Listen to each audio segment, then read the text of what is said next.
Likoud devant bleu-blanc, le bloc de droite vainqueur. Le parti de droite remporte les élections devant la formation de centre-gauche. Le bloc de droite obtient plus de 61 mandats. Benyamin Netanyahou sera Premier ministre. D'un côté, nous recommanderons Benyamin Netanyahou pour le poste de Premier ministre. Avec l'aide de Dieu, au lendemain des élections, nous recommanderons de la manière la plus claire qu'il soit Benyamin Netanyahou. Je ne soutiens pas Benny Gantz, je soutiens Benyamin Netanyahou. Bleu-blanc devant le Likoud, le bloc de droite devant. Le scénario du pire pour Benyamin Netanyahou. Le Premier ministre craint un écart de 4 à 5 mandats entre le Likoud et bleu-blanc en défaveur de son parti.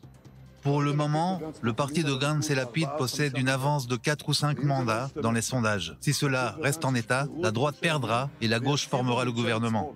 Rivlin contre Netanyahou. Le Premier ministre Netanyahou craint de voir le président de l'État, Reuven Rivlin, offrir les clés du pays aux candidats arrivés en tête aux élections. Si aucun des deux candidats arrivés en tête ne parvient à obtenir une majorité de 61 députés, le président Rivlin a déclaré qu'il offrira le poste de Premier ministre au candidat du parti arrivé en tête aux élections. Pour le moment, je n'ai pas les 61 députés exigés en raison des hésitations de certains candidats de partis de droite. Rivlin avec bleu-blanc, les craintes du Premier ministre renforcées par les déclarations de Yair Lapid. Pour le numéro 2 du parti bleu-blanc, 5 mandats d'écart en faveur de sa formation suffiraient à convaincre Reuven Rivlin à leur offrir le poste de Premier ministre.